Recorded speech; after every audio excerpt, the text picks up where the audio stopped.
दिल्ली में 27 साल बाद एक बार फिर बीजेपी की सरकार बनने जा रही है और बीजेपी सरकार का चौथा सीएम दिल्ली को मिलने वाला है। और दिल्ली में बीजेपी की सरकार 1993 से 1998 के बीच रही और 3 मुख्यमंत्री बने।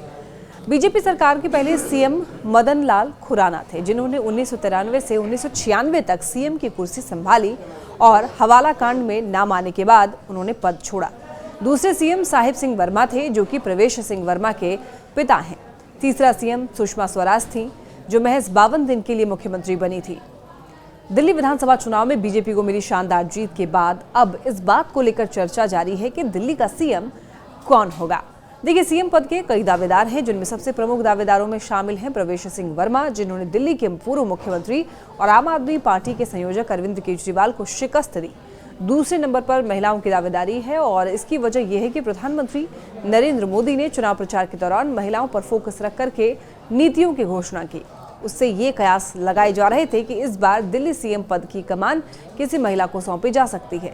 तीसरे दावेदार के रूप में पूर्वांचली सामने है, जिनका बीजेपी की बड़ी जीत में अहम योगदान है। और नई दिल्ली विधानसभा सीट से बीजेपी के नेता प्रवेश सिंह वर्मा ने अरविंद केजरीवाल को 4089 वोट से हराया और उनकी ये जीत बहुत ही महत्वपूर्ण है, क्योंकि अरविंद केजरीवाल को हराने से आप यानी कि आम आदमी पार्टी पूरी तरह टूट चुकी है। उनका नेता चुनाव हार गया है। युद्ध में अगर सेनापति हार जाए तो सेना की जो स्थिति होगी वही स्थिति अभी आम आदमी पार्टी की है।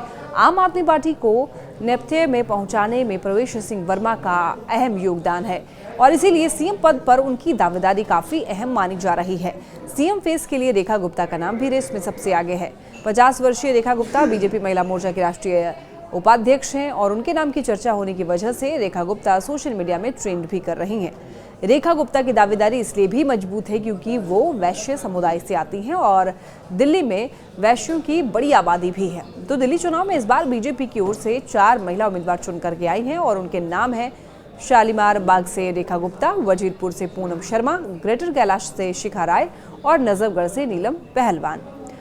चुनाव जीत करके ये चारों आई हैं। हालांकि अभी ये तय बिल्कुल भी नहीं है कि सीएम फेस कोई महिला ही होगी, लेकिन ये बात बिल्कुल तय है कि बीजेपी के चौथे सीएम के रूप में महिलाओं की दावेदारी मजबूत है। दिल्ली चुनाव में पूर्वांचल के वोटरों ने बड़ा ही कमाल कर दिया और बीजेपी को सत्ता तक पहुंचाया है। तो संभव है कि उन्हें खुश करने के लिए सत्ता की कमान इस बार किसी पूर्वांचल के नेता को सौंप दी जाए। बीजेपी ने 19 सीट ऐसे जीते हैं जिन पर पूर्वांचल के लोगों का दबदबा है। इस लिहाज से अभय वर्मा और कपिल मिश्रा जैसे लोग भी सीएम पद की रेस में शामिल हैं। हालांकि सीएम फेस को लेकर निर्णय तभी होगा जब पीएम फ्रांस के दौरे से वापस लौटेंगे। बीजेपी चूंकि अपने निर्णयों से चौंकाती रही है, इसीलिए इस बार भी दावे से ये नहीं कहा जा सकता है कि कौन बनेगा दिल्ली का सीएम, लेकिन बहुत जल्द दिल्ली को एक नया सीएम मिलने जा रहा है।